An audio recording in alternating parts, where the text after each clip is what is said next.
ദൈവനാമം മഹത്വപ്പെടട്ടെ. വിശുദ്ധ ലൂക്കോസ് എഴുതിയ സുവിശേഷം 2-ാം അധ്യായം 40-ാമത്തെ വാക്യം. പൈതൽ വളർന്നു, ജ്ഞാനം നിറഞ്ഞു, ആത്മാവിൽ ബലപ്പെട്ടു പോന്നു, ദൈവകൃപയും അവന്മേൽ ഉണ്ടായിരുന്നു. ആത്മാവിൽ ബലപ്പെട്ടു പോന്നു. പരിശുദ്ധാത്മാവിനാൽ കർത്താവ് ബലപ്പെട്ടു പോന്നു. പരിശുദ്ധാത്മാവ് നമ്മുടെ ജീവിതത്തിലും ദൈവം നൽകുവാൻ ആഗ്രഹിക്കുന്ന ദാനമാണ് എന്ന് 13-ാം തീയതിയുള്ള സന്ദേശത്തിൽ ഞാൻ അറിയിച്ചിരുന്നു. പരിശുദ്ധാത്മാവ് നമ്മിലുണ്ടോ ഇല്ലയോ എന്ന് തിരിച്ചറിയുവാൻ കഴിയുന്ന ആത്മഫലത്തെ കുറിച്ചും വിവരിച്ചിരുന്നു. അതുമായി ബന്ധപ്പെട്ട ചില കാര്യങ്ങൾ കൂടെ കൂട്ടിച്ചേർക്കുവാൻ ഞാൻ ആഗ്രഹിക്കുന്നു. ശ്രദ്ധയോടും പ്രാർത്ഥനയോടും നിങ്ങൾ ഈ സന്ദേശം കേൾക്കുക. സർവശക്തനായ ദൈവം നിങ്ങളോട് സംസാരിക്കും. അവിടുന്ന് ആഗ്രഹിക്കുന്ന വഴിയിൽ നിങ്ങളെ നയിക്കും. പ്രിയമുള്ളവരെ, ക്രിസ്തുയേശുവിനെ വഴിയൊരുക്കുവാനായി മുന്നമേ കടന്നു വന്ന സ്നാപക യോഹന്നാൻ ലോകത്തോട് വിളിച്ചു പറഞ്ഞത് ഇപ്രകാരമാണ്: മാനസാന്തരത്തിന് യോഗ്യമായ ഫലം കായ്പിൻ. പ്രിയമുള്ളവരെ, നമ്മുടെ ജീവിതത്തിൽ നിന്ന് ദൈവം ഒരു ഫലം ആവശ്യപ്പെടുന്നുണ്ട്. നമ്മുടെ ജീവിതത്തിൽ നിന്ന് ദൈവം ഒരു ഫലം ആഗ്രഹിക്കുന്നുണ്ട്. അത് ദൈവഹിതപ്രകാരമുള്ള ഫലമാണോ അതോ ജഡീകമായ ഫലമാണോ നമ്മിൽ നിന്ന് പുറപ്പെടുന്നത് എന്ന് നാം ചിന്തിക്കുകയും പരിശോധിക്കുകയും ചെയ്യേണ്ടത് ഏറെ അത്യാവശ്യമാണ്. കർത്താവ് തന്റെ പരസ്യ ശുശ്രൂഷ വേളയിൽ ഇങ്ങനെ പറഞ്ഞു: മുള്ളുകളിൽ നിന്ന് മുന്തിരിപ്പഴവും ഞെരിഞ്ഞിലുകളിൽ നിന്ന് അത്തിപ്പഴവും പറിക്കുമാറുണ്ടോ? മുള്ളുകളിൽ നിന്ന് മുള്ളെന്താണോ പുറപ്പെടുവിക്കുന്നത്, ഫലം നൽകുന്നത്, അത് മാത്രമേ ലഭിക്കുകയുള്ളൂ. ഒരിക്കലും മുന്തിരിപ്പഴം മുള്ളിൽ നിന്ന് ലഭിക്കത്തില്ല. മുന്തിരിപ്പഴം ലഭിക്കുന്നത് മുന്തിരിവള്ളിയിൽ നിന്നാണ്. ഞെരിഞ്ഞിലുകളിൽ നിന്നും അതെ, അത്തിപ്പഴം പറിക്കുവാനായിട്ട് കഴിയുകയില്ല. അത്തിവൃക്ഷത്തിൽ നിന്ന് മാത്രമേ അത്തിപ്പഴം ലഭിക്കുകയുള്ളൂ. അങ്ങനെയെങ്കിൽ പ്രിയമുള്ളവരെ, തെറ്റായ ജീവിതം നയിക്കുന്ന ഒരു വ്യക്തിയുടെ ജീവിതത്തിൽ നിന്ന് ദൈവത്തിന്റെ പരിശുദ്ധാത്മ ഫലമായ സ്നേഹം, സന്തോഷം, സമാധാനം അടങ്ങുന്ന 9 അനുഭവങ്ങൾ ഒരിക്കലും പുറപ്പെടുകയില്ല. അതേസമയം കർത്താവിൽ ആശ്രയിച്ച് പരിശുദ്ധാത്മാവിനാൽ ജീവിതം നയിക്കുന്ന ഒരു വ്യക്തിയിലാകട്ടെ ഈ പറഞ്ഞ 9 അനുഭവങ്ങളും പുറപ്പെടും, ഫലമായി തീരും എന്നുള്ളതിന് യാതൊരു സംശയവുമില്ല. അങ്ങനെയെങ്കിൽ നമ്മുടെ ജീവിതത്തിൽ നമ്മുടെ മുമ്പിലായിരിക്കുന്ന ഓരോ വ്യക്തികളെയും കണ്ട്, അവരുടെ ഫലം കണ്ട്, അവരുടെ പ്രവൃത്തികൾ, അവരുടെ പെരുമാറ്റം, അവരുടേതായിട്ടുള്ള വികാര പ്രകടനങ്ങൾ, അവരുടെ ജീവിത ക്രമങ്ങൾ നാം ഒന്ന് പരിശോധന ചെയ്താൽ, നാം അതിനെ വിലയിരുത്തിയാൽ ആത്മാവിനുള്ളവരാണോ ജഡത്തിനുള്ളവരാണോ എന്ന് നമുക്ക് തിരിച്ചറിയുവാനായിട്ട് സാധിക്കും.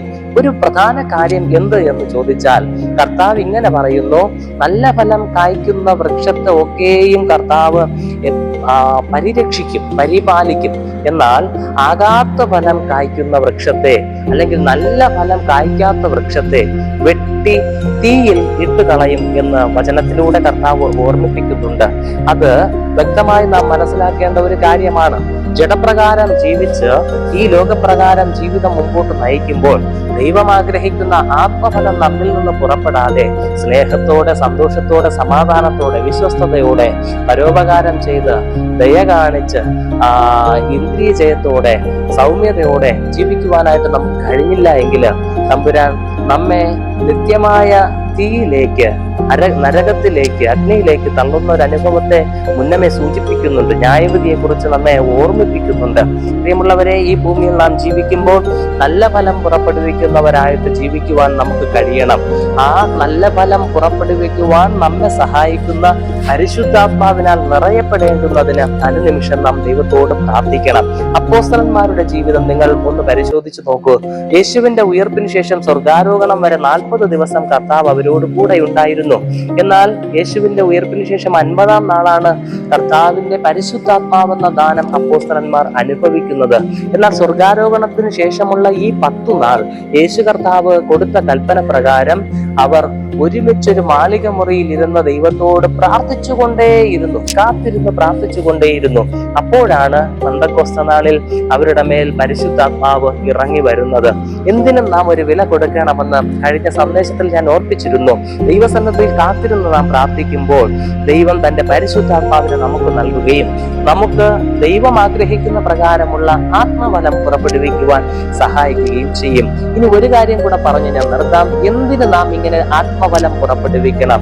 എന്തിന് നാം ഇങ്ങനെ ദൈവം ആഗ്രഹിക്കുന്ന ഒരു ജീവിതം നയിക്കണം, അല്ലെങ്കിൽ ആത്മാവിന്റെ ഫലത്തെ നമ്മുടെ ജീവിതത്തിൽ നിന്ന് പ്രിപ്പയർ ചെയ്യണം? എന്തിനാണ് അത്? പ്രിയമുള്ളവരെ, വചനം എങ്ങനെയാണ് പഠിപ്പിക്കുന്നത്? നാം നല്ല ഫലം പുറപ്പെടുവിക്കുമ്പോൾ നാം നല്ല ഫലം പുറപ്പെടുവിക്കുമ്പോൾ അതിലൂടെ ദൈവത്തിന്റെ പരിശുദ്ധ നാമം മഹത്വപ്പെടുന്നു.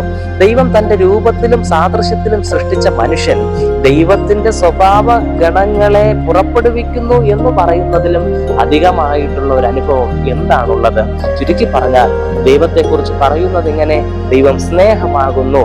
സ്നേഹത്തിൽ നാമം വസിക്കുകയും സ്നേഹമായി തീരുകയും ചെയ്യുമ്പോൾ, പ്രിയമുള്ളവരെ, കർത്താവ് തന്റെ രൂപത്തിലും സാദൃശ്യത്തിലും സൃഷ്ടിച്ച മനുഷ്യൻ കർത്താവിനെ പോലെ ആവുകയല്ലേ ചെയ്യുന്നത്? എന്നാൽ നമ്മെ ഇതിൽ നിന്ന് പിന്തിരിപ്പിക്കുന്നത് പിശാചാണ്. ശരിക്കും തന്റെ രൂപത്തിലും സാദൃശ്യത്തിലും സൃഷ്ടിച്ച ദൈവത്തിന്റെ മക്കളാകുന്ന നമ്മെ പിശാചിന്റെ, തിന്മയുടെ, അന്ധകാരത്തിന്റെ മക്കളാക്കുവാനാണ് പിശാച് പരിശ്രമിച്ചു കൊണ്ടിരിക്കുന്നത്. വശംവദരാകരുത്, പ്രലോഭനത്തിന് അടിമപ്പെടരുത്, പ്രതിരോധിക്കുക തന്നെ വേണം. ഇതൊരു വാർഫയറാണ്. നാം യുദ്ധം ചെയ്തേ മതിയാവൂ. അതിന് ദൈവത്തിന്റെ സഹായം ആവശ്യമുണ്ട്.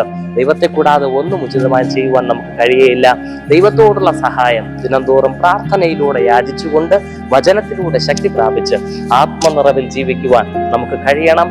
അതിന് സർവശക്തനായ ദൈവം സഹായിക്കും. ആഗ്രഹത്തോടെ പ്രാർത്ഥിക്കുക. ആമേൻ.